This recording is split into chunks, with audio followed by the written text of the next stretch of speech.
níbo la tún já sí ẹ̀yin èèyàn mi ìjọba Amẹ́ríkà ni ó ti bójú bàbá Tinubu jẹ́ o wọ́n ti blast bàbá Tinubu àti ìjọba wọn pé rándanrandan náà ń ṣe kiri ránran náà ń ṣe kiri kí ni ìtumọ̀ ilé what can fa ẹja sáré débẹ̀ pa. US lawmakers slam federal government prioritizing 9 million lobby deal over protecting citizens from religious attack. US lawmaker, United States lawmakers have criticized the Nigerian government for allegedly spending millions of dollars on lobbying in Washington, while insecurity and religious persecution continue to worsen at home. The criticism was raised during a congressional hearing on religious freedom, where members of the U.S. House of Representatives expressed concern that Nigeria had reportedly paid up to $9 million to lobby firms to downplay violence and persecution in the country. One lawmaker recalled the impact of the International Religious Freedom Act passed in 1988, warning against ignoring ongoing abuse. Another lawmaker warned that such tactics had long been used by governments accused of human rights violation to clean up their international image. He compared Nigeria's case to past examples in countries like Haiti, China, and Romania, where lobby firms were hired to defend abusive regime. The hearing ended with calls for strong action and accountability as lawmakers stressed the need for Nigeria to focus on protecting its citizens rather than spending heavily on foreign public relations. Lára kan ṣá, ìjọba Amẹ́ríkà ní pé rádaràda ni bàbá Tinubu àti ìjọba wọn. Gbogbo wọn àwọn lawmaker Nàìjíríà pé rọrùn náà ṣe. Wọ́n nílé tẹ́ fi lọ mú $9 million tẹ́ fi lọ lobby ní Washington wípé kí wọ́n máa sọ kán máa sing praises about Nigeria pé Nigeria government is doing well. Ìjọba bàbá Tinubu ń ṣe gudugudu méje ó ń ṣe yàyà mẹ́fà. Wọ́n ní kí ló dé tí ò lọ ná owó yẹn tí bàbá Tinubu ò lọ mú $9 million kó lọ ná láti fi protect àwọn citizen instead of láti máa fi lobby kí wọ́n máa praise Nigeria as a country bẹ́ẹ̀ ni wípé they are doing the right thing. Àṣé bàbá Tinubu àṣé ẹ̀mí wo tí ẹjọ́ yín lójú àṣé ẹ̀tì ẹ̀rí ti wá rò. So gbogbo bá ṣe bá yín sọ láti jọ ìtàn bá yín sọ ẹ̀gbọ́ bá ṣe bá yín kọ́lẹ̀ parẹ́. Everybody sọ wípé election 2027 òun ló jẹ yín lógún wọ́n bá mú gbogbo ilẹ̀ káàárọ̀ òjíire kí wọ́n sọ dé rú ẹ̀dẹ̀ ń wùwẹ̀ ẹ̀ náà kò sí wàhálà ẹ̀yin èèyàn as usual ẹ ti mọ̀ mí pé máa gbé fídíò wọlé wá gbé analysis àwọn náà dáná. You see, are you not wondering why is it that the northern Nigerian politicians, they are quiet about the terrorism that is taking place in the northern part of Nigeria? The Fulani terrorism that is happening every day in the northern part of Nigeria. All these people are not talking. They are simply comfortable with it. Atiku is not talking anything. Kwankwaso is quiet. El-Rufai is comfortable with it. Shettima, is doing as if he doesn't know what is going on. They are all pretending actors. They are pretending as if nothing is happening in the north. Instead, they are weaponizing what is going on in the north against Nigerian government. That it is the fault of Nigerian government not to curb it, not to stop it. That if it were to be them that is ruling, they will have stopped it. No, they won't stop it because these people know what is going on. The reason why they are not talking about these things is because they are Fulani people. All these people are Fulanis. All of them, they are Fulanis. They are Fulani expansionists. It has always been the agenda to expand their territory. It has always been the agenda to enslave people in their own land. You see, these people came into Nigeria in 17th century. Until today, they have subdued and they have colonized the Hausa people. To the extent that Hausa people has now become a slave in their own land under the influence and auspices of the Fulanis. The same people now, the Fulanis, they are now spreading their tentacles to take over other people's territory. And you cannot challenge them because they will tell you they have the power, they have the means.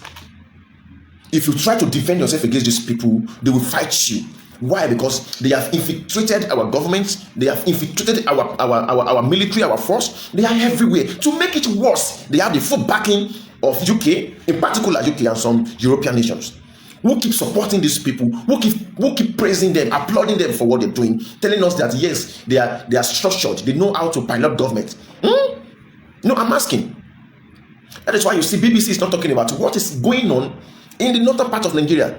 The mass execution that is happening there, Christian genocide that is happening in the north, BBC will never report it. You will never see one day that UK, condemn what is going on in the northern part of Nigeria. Why? Because they are in full support of what is going on. It's as simple as that. The only two countries talking about this thing is US and Israel. The rest European nations, they are deaf and dumb. They are not talking about it. Don't worry, it's a matter of time. Just be pushing your agenda.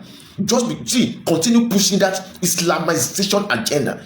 Continue pushing that globalization agenda. Don't worry, with time, we will break out of this nonsense. There are two ways I'm looking at. It's either we face ourselves and stop this nonsense and put an end to it once and for all, or Nigeria break apart. Stay your lane and let me stay my lane. Because you cannot come to my land now to come and enslave me in my own land and I'll be looking at you. It will not happen. It will never happen. So keep pushing it. All this nonsense will be stopped. Keep abducting people. Keep kidnapping people. After they have paid you ransom, you will still unalive them. That is why they are not talking about it. That is why they are quiet, because it has always been about Islamization of Nigeria. Bàbá Tinubu, Ajayi ti lọ forí kómi wá láti Amẹ́ríkà báyìí. Àwọn Amẹ́ríkánà wọ́n ti disgrace yẹn wálé. Ẹ máa bọ̀ lé. Tí bá sọ wípé iná ń jó lórí omi, ẹni kí n lọ kérú ẹ̀wà. Tí bá sọ pé àwọn politician ò lè rọrùn wọ̀. Àti Africa àti Western world àti make heaven wọn kò ń ṣẹlẹ̀ ayé. Kẹ̀wù iná ni sòsé kẹ̀wù. Tí ò bá wá jẹ́ bẹ́ẹ̀, ẹ jọ̀ọ́, ṣé nísìnyí tí àwọn lawmaker Amẹ́ríkà tán wá disgrace bàbá Tinubu after tán gba 9 million lọ́wọ́ bàbá.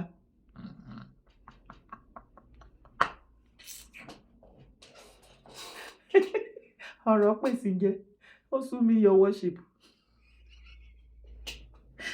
Ó sú mi your lordship. Amẹ́ríkà gba 9 million lọ́wọ́ bàbá Tinubu. Wọ́n sọ pé àwọn ò gbọ́ ńgbà yẹn o. Wọ́n sọ wípé nǹkan tí bàbá Tinubu demand wọn ò ní ṣe o. Kí ni wọ́n gba 9 million tó confirm wípé yes, ó ti pepper don rest. Okay, no wahala. Benjamin don dey. Ẹbẹ́ rí báyẹ̀ bọ́jú bàbá Tinubu jẹ́ láfta tán praise ìyàwó wọn ní ìjẹta. So 9 million ti jó tán lẹ́nu ìjẹta. Àbí kò ṣe the same American President Trump ló ní bàbá mọ̀mọ́ Rẹ̀mí Tinubu ó ní the best word first lady lórí 9 million. After that, àwọn lawmaker ní Washington kàn bẹ̀rẹ̀ sí ní kó fún bàbá Tinubu ni pé ó mọ̀ yí tó kàn ẹ́ kù nínú ayé ẹ̀. Ṣé kò wá lọ́bì wa pẹ̀lú $9 million? Ṣé o mọ iye owó tí $9 million jẹ́? Amẹ́ríkà náà mo kà fún yín lẹ́ẹ̀kan. Àwọn ni wọ́n fi mẹ́sẹ̀jì yẹn ránṣẹ́ sí bàbá yìí pé $9 million tó wá fi ń lọ́bì pé káwa máa parọ́ fún gbogbo àgbáyé wípé President Bọ́lá Tinubu ṣe gudugudu méje yàyà mẹ́fà. Ó sì nífẹ̀ẹ́ aráàlú ẹ̀. In fact, ìjọba is the best. Ipe tó bá lọ invest ẹ̀ tó fi support insecurity nínú Nàìjíríà. It is more better than pé kó wá kó fún wọn. Lẹ́yìn ìgbà tán gbà lọ́wọ́ yín tán. Ṣé ráyé yín? Tàbá wá advice yín wọ́n ní jẹ́ kẹ́gbọ́. Wọ́n á ní ṣe la hate yín. Bàbá Tinubu, ẹ disgrace wa. Ta ni olóbùkún tó fún yín ní ẹ̀dí àyẹn gan-an? Yàtọ̀ fún 9 million yẹn. Ṣé rí company gangan tó ń bá wọn lọ lobby in dollars náà fi sanwó fún òbítíbitì owó burúkú ló gbà o. Gbogbo owó yẹn tẹ́ bá kó papọ̀, tẹ́ bá wá sọ wípé kì í ṣe pé ká fi san ransom o. Kẹ́ kó papọ̀ kẹ́ ní yes, ó ti wá dojú ẹ̀ báyìí. Kí gbogbo àgbáyé wá rí wípé lótìtọ́ àti lódodo lẹ kojú àwọn insecurity inú Nàìjíríà. Ẹ̀yin kọ́ lẹ máa sọ wípé kí Western world declare ìjọba yín as the best, one of the best. Gbogbo wa yìí la máa fọ́n rere bàbá. Wípé bàbá Tinubu ìjọba yín is the best láti jọ́ tó ti ṣèjọba ní Nàìjíríà. Ní ìdí láti wá sọ fún wa àbí ṣẹ̀ṣẹ̀ wá sá lọ sábẹ́ Washington lọ máa náwó tó yẹn. Àwa làwa máa pariwo ẹ̀ fún gbogbo àgbáyé, wọ́n sì máa gbọ́. Gbogbo mídíà láfọ káàkiri social media wípé ẹ̀ ń ṣe, wọ́n á dẹ̀ fojú rí wípé lóòótọ́ lẹ̀ ṣe ló bá tán. Bàbá Tinubu, ọ̀nà àbáyọ sì wà o. Ẹ ṣe kọ́kọ́ ti bi eléyìí bẹ̀rẹ̀ náà. Ẹ kọ́kọ́ pín Nàìjíríà sí méjì. Northern part of Nigeria and southern part of Nigeria. Tẹ́ ẹ bá kọ́kọ́ ṣe yẹn, ẹ̀yin wá wò bóyá àwa south a máa have wá pariwo online wípé insecurity kan bọ̀ ní south. Torí báwo la ṣe máa dúró ní south tá máa dúró kí nọ́dẹ̀ kan lajú sílẹ̀ kan wá máa pa wá gọ́ọ̀mẹ̀ntì go nílẹ̀ mú wa mọ́ a máa dúró de gọ́ọ̀nà tó máa ní pé kán fẹ́ wá pa wá pé ká má dìde ká má jà fúnra wa ìyẹn gan lásán a kọ́kọ́ stop insecurity torí àwọn nọ́dánà náà ya wèrè ọlọ́run nítorí ìjọba mú wa lọ́wọ́ dání ẹ mú ọwọ́ aráàlú innocent citizen ẹ mú wọn lọ́wọ́ dání ẹ dẹ̀ ní kí jihadis kan máa pa wá lójú ayé yín ẹ wá rí wípé agbára yín ò ká nítorí election 2027 ẹ mú òbítíbitì owó ẹ lọ ń lọ́bì kan sọ wípé you are doing well ìjọba yín ṣe dáadáa anyway America government àwọn lọ́mẹ̀ka wọ́n ti bójú yín jẹ́ báyìí sí wọ́n lè ṣe kankan wọ́n ní owó yẹn ojúgbà wọ́n ti fún yín èyí tó yẹ kẹ́ mú owó yẹn kẹ́ fi support citizen yín ẹ lọ tún ná fún ìlú tó ti wà okay it's a shame ẹ wo bóyá disgrace yín ẹ wo bó ṣe yẹ̀yẹ́ yín àtijọba yín ó mà ṣe o ibẹ̀ ni kọ́kọ́ là ń lọ. Kwara massacre security strategies one of southwest spillover Ọ̀ṣun Lagos 45 boundaries ọ̀rọ̀ yẹn ti dójú ẹ̀ àwọn security strategies o wọ́n ti fi mẹ́sẹ̀jì ránṣẹ́ sí ilẹ̀ káàárọ̀ òjíire o wọ́n ní kẹ́ ẹ dìde o ikú ti dé àjàlú bẹ̀bẹ̀ tó bá wù ẹ́ lọ dúró de gọ́fúnà kan kó ní ó máa protect ẹ máa wò wípé àmọ̀tẹ́kùn tó bá ti ṣẹlẹ̀ wọ́n bọ̀ wá pè é ó dàbí ẹni pé ó rí nǹkan tó ṣẹlẹ̀ ní Kwara ẹyọ ìgbà tí wọ́n látàkì ṣé o fẹ́ gbọ́ mo ní kí tún sáré gbé edébẹ̀ nítorí àpẹ́ gbàgbé nǹkan wọ́n ní àwọn terrorist jihadist terrorist wọ́n bẹ̀rẹ̀ sí nípa wọ́n ní 5 PM wọ́n dẹ̀ ti lọ pé àwọn military Nàìjíríà kan wá rescue wọn ok ìgbà wo náà ní àwọn military débẹ̀ 3 AM àárọ̀ after 10 hours tí àwọn terrorist jihadist tó ti pa pípa tó ti bọ bíbọ̀ tó ti sunsun èyí tó máa wọ́ lọ tó ti wọ́ lọ tó ti wọ́ lọ tó ti gbàgbé tó ti dé káàpù wọn tó ti rìn lásìkò àwọn lọ ṣiṣẹ́ bìkan ìgbà yẹn gan ni military Nàìjíríà ṣẹ̀ṣẹ̀ ń bọ̀ ẹ bèrè kí náà wá fẹ́ ṣe kò sí nǹkan kan mo kàn ní sọ fún ẹlẹ́kìtì ni o mo kàn ní sọ fún yín lóńdó náà ni o ẹ̀yin Lagos àwọn fàṣẹ ìgbàláyé mi yẹn ẹ̀yin Tógùn mo kàn ní kẹ́ ẹ mọ̀ náà ni o Oǹdó ńkọ́ kọ́sítọ́mà dáadáa ni ṣé ti rí bó ṣe ń lọ wọ́n ti fi mẹ́sẹ̀jì ránṣẹ́ nísìn jẹ́ sáré gbé ẹ débẹ̀. Fresh security concerns have emerged over the growing presence of Boko Haram factions and allied armed groups operating from the Kainji National Park axis, with military strategists warning that failure by the federal government to dismantle the terror enclave could see jihadist attacks spread to major cities in the southwest within months. Coordinator attack on Woro, a neighboring community in Kayama local government area of Kwara State, where no fewer than 176 residents were reportedly killed in one of the deadliest assaults in the state's history. The attackers struck after villagers reportedly refused to comply with militant demand, underscoring the expanding reach of violent extremist groups beyond the country's traditional northeastern theater. Security experts say the killing marked a dangerous shift in Nigeria's terror geography, bringing insurgent activity perilous close to the country's economy and population center.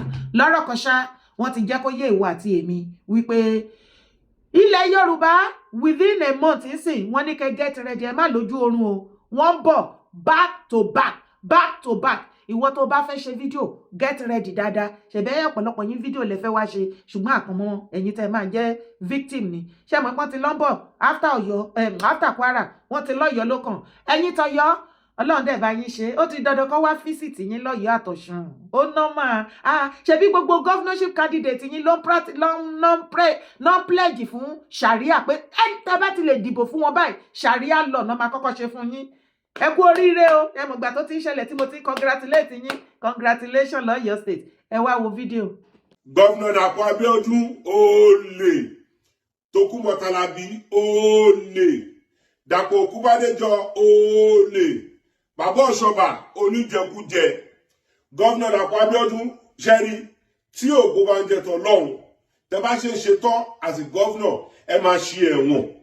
Ọ̀fọ́nàgòrò tí ẹ bá ṣe ń ṣe tán as a gọ́vnà Dàpọ̀ Abíọ́dún ẹ fi aṣọ ẹ̀wọ̀n báyìí ẹ máa fi ṣe aṣọ ìbora ni torí wọ́n bá yín sọ ẹlẹ́rìí gbọ́ wọ́n ní kẹ́ kówó local government kẹ́ kó sílẹ̀ ẹlẹ́ẹ̀ni gbọ́ ẹlẹ́ẹ̀ni àfọ́ọ̀dẹ̀ ẹ wá ń fún ọ ní 300 million 300 million lè dà kọ́kàn o ẹ fún àwọn local government tí owó wọn kọ́ lè ráyè ṣiṣẹ́ kọ́ lè ráyè tú ìlú ṣe torí ẹ ti rán gbogbo Ògùn state ẹ ti rán ẹ̀ dáhùn wọ́n ní gbogbo ẹni tó bá ṣe ń lóore báyìí wọ́n lè máa ń fi ibi ṣú wọn ni ọpẹ́lọpẹ́ Amosun tí ò jẹ́ kẹ́ kú ní ìgbà tí wọ́n ní ẹ lọ bá Desiani sùn tí ọkọ̀ ẹ̀ dé tẹ́fò láti òkè tẹ́kọ́ lẹ́sẹ̀ Amosun tí ó gbé air ambulance wá tí wọ́n fi gbé yín pé kẹ́ má bàa kú wọ́n ní Amosun yẹn wọ́n lóhùn lẹ́wọ́ ń fìtínà gbogbo nǹkan támọ́sùn kó sí lọ́wọ́ wọ́n náà tún kó yẹn ẹ kó mọ́lẹ̀ ṣẹ́rí ẹ máa ṣe ẹ̀wọ̀n gọ́vnà Dàpọ̀ Abíọ́dún ẹ fi aṣọ ẹ̀wọ̀n báyìí ẹ fi ṣe aṣọ òbúra ni tóògùn bá ń jẹ tọ́lọ́run tí ó bá sí pé ọmọ àlè ní ẹ ń pé àwọn afọbajẹ àti olísà ẹ ní káwọn DSS kọ́ máa invite wọn ṣẹ́rí látàyédáyé ní ilẹ̀ Yorùbá tí èèyàn bá fẹ́ jẹ ọba àbó fẹ́ jẹ oyè àbó ń wá political appointment lọ́ ti máa ń fún àwọn àgbàlagbà ní nǹkan tí wọ́n ń pè ní obì so there is nothing like bribery ní orí ọ̀rọ̀ selection Àwùjalẹ̀ ẹni tí ó bá fẹ́ jẹ nǹkan àti ọmọlúàbí ilẹ̀ Yorùbá ó máa ń mú obì lọ fún àgbàlagbà ni so it has never been a crime it has never become a crime kí èèyàn kó mú obì lọ fún àgbàlagbà so tẹ́ bá fẹ́ túlù ṣe which tó yẹ pé ìlú lọ ní kẹtúṣe ẹ fi àwọn ará Ìjẹ̀bú ẹ fi wọ́n sílẹ̀ kí wọ́n nu ẹni tí ó bá wù wọ́n ṣùgbọ́n èyí tèmi bá yín sọ òun ni pé owó local government ẹ kó sílẹ̀ President Bola Ahmed Tinubu wọ́n ti sọ wọ́n ní àwọn fún local government ní autonomy kí wọ́n lè máa ná owó wọn bó bá ṣe wù wọ́n kọ́ lè túlù ṣe ṣùgbọ́n tí ojú ò bá ṣọ̀rọ̀ fún yín ẹ wo bí ẹ ṣe run Ogun State bẹ́ẹ̀ ṣe run ẹ̀ down tó yẹ pé kí ni ẹ̀ ń bínú sí OGD ẹ̀ ń bínú sí Amosun gbogbo nǹkan dáadáa legacy dáadáa tó ṣe gbogbo ẹ̀ lẹ́fẹ́ bàjẹ́ ṣùgbọ́n èmi sọ fún yín o gọ́fúnà Dàpọ̀ Abíọ́dún ẹ máa ṣí ẹ̀wọ̀n ẹ dẹ̀ máa fi aṣọ ẹ̀wọ̀n báyìí ẹ máa fi bóra bàbá Ọ̀ṣọ́bà ẹ ti àgbà tó dáa ẹ lè bá Dàpọ̀ sọ̀rọ̀ torí owó tó ń fún yín ìgbà tẹ́ wà ní Daily Times ẹ mọ bẹ ṣe ń kú ìjọba táwọn èèyàn lérò pé bàbá yìí o ó máa ṣe dára ṣùgbọ́n wọ́n ní ẹ̀rọ anybody anything tó bá ti jẹ́ tọmọ yín Olúmídé wọ́n lòun lè máa ń dúró tì pé ọmọ ọlọ́mọ òun ló ń jábékúlé ṣùgbọ́n ṣe rí ẹ lè rí ọ̀run wọ̀ ọ̀run apájì lẹ ti máa jóná tẹ́ ẹ̀ bá lè bá Dàpọ̀ Abíọ́dún sọ èyí tó ń jẹ́ òótọ́ ọ̀rọ̀ Your Excellency President Bola Ahmed Tinubu PBAT bàbá à ń sọ bóyá ẹ̀ gbọ́ ni àbí bóyá Ògùn Dàpọ̀ bóyá ó mú yín ṣe rántí ìgbà tẹ́ fi jẹ oyè eléyìí of Ogun State ẹ mọ̀ bó dà yín ni o Dáúdà kò lè ṣe kó má dalẹ̀ o ó ń kó owó Ogun State ó ń kó sí àpò kò fún àwọn local government ní owó ìdíje ẹni pé Ogun State wà bó ṣe wà nìyẹn o èmi dẹ̀ sọ fún yín pé come 2027 tí ẹ bá rí ìbò ẹyọ kan ní Ogun State á jẹ́ pé bóyá ẹ dìbò fún ara yín ni torí Dàpọ̀ fún rẹ̀ kò ní dìbò fún yín ẹ sọ fún gọ́vnà Dàpọ̀ Abíọ́dún kó kó owó local government kó kó sílẹ̀ kí àwọn aráàlú kí wọ́n lè ráyè ṣe iṣẹ́ kọ́ ráyè gbádùn nǹkan tí ó ń jẹ́ democracy. Gọ́vnà Dàpọ̀ Abíọ́dún olè ọ̀fọ̀nàgòrò olè ẹ kígbe olè ọ̀fọ̀nàgòrò olè èmi kọ́ ni mo kọ́ o ẹ̀bẹ̀ ti rí ẹni tó kọ́ don't come for me o. Gọ́vnà Dàpọ̀ Abíọ́dún olè ọ̀fọ̀nàgòrò olè ẹ kígbe olè eléyìí of Ogun State olè bàbá gbogbo àìsàn ló ń ṣe yín o Gọ́vnà Dàpọ̀ Abíọ́dún ọ̀rọ̀ yín gan ti wá mú ìtìjú bá gbogbo ọmọ Yorùbá your shame dey shame every one of us ẹ̀yin lánàá ẹ̀yin lónìí bí ẹ̀kan àpọ̀kọ̀jẹ nínú gbogbo gọ́vnà ẹ̀yin ló worst jù àwọn ọmọ Ogun State wọ́n condemn yín wípé àgbákò lẹ jẹ́ látijọ́ tẹ́ ti become governor kò sí nǹkan rẹ̀ kan báyìí tẹ́ wúlò fún ní Ogun State wọ́n dẹ̀ bá yín sọ ẹ̀ẹ́dẹ̀ fẹ́ gbọ́ ẹ̀ ń ṣorí bọ́rọ́ ọ̀tẹ̀lẹ́wálé ayé ti yẹn wá ṣe ẹ wá wọ́n ló lè ní yín ọ̀fọ̀nàgòrò bàbá Tinubu ti fún àwọn local government ní autonomy wípé ẹ ti ẹ̀ dúró gan-an ṣe bí bàbá Tinubu ẹ̀yin náà sọ wípé ẹ ní máa sanwó àwọn local government sí inú àkáǹtì gọ́vnà mọ́ nígbà tá ti fún wọn ní autonomy ṣe bí sọ wípé ẹ máa direct owó wọn ẹ máa sọ fún àwọn local government direct local government account direct ni báwo ló tún ṣe wọnú àkáǹtì gọ́vnà débi wípé gọ́vnà Dàpọ̀ Abíọ́dún wá ń yọ bí ìgbà tó jẹ́ wípé inú àpò ara wọn owó ara wọn náà fi ń ṣàánú ẹ wá ń yọ owó ẹ pín kẹ́lẹ́kẹ́lẹ́ fún àwọn local government gbogbo iṣẹ́ tó yẹ kán ṣe lógùn state everything stand still wọn ò lè ṣe kankan bàbá eléyìí of Ogun state your shame dey shame us ṣá your shame dey shame us abálájọ tán ló lè níyín gbogbo ẹ̀sán ló pé sọ́run bàbá yìí lóòótọ́ lẹ́yìn ẹjọ́ a fẹ́ béèrè ní o nínú fídíò yìí láti gbọ́ ẹjọ́ ṣé àlédè ziani níyín èmi kì í dá sí ọ̀rọ̀ private life èèyàn ṣùgbọ́n pẹ̀lú ilé tí kìíní ìbádé ẹjẹ́ àgànù sí díẹ̀ gọ́ọ̀nà eléyìí of Ogun state Dàpọ̀ Abíọ́dún ẹ̀dọ́kọ̀délé dánimọ̀ ẹ̀fọ́ fẹ́ǹsì gbogbo ẹ lọ dóyàwó níyàwó ìkànnì yín o tó bá dóyàwó ti yín kọ́ kí lẹ máa ṣe ẹ lọ jẹ òpó ẹ jẹ òpó èdè síání káì definitely ẹ wà lára àwọn tó já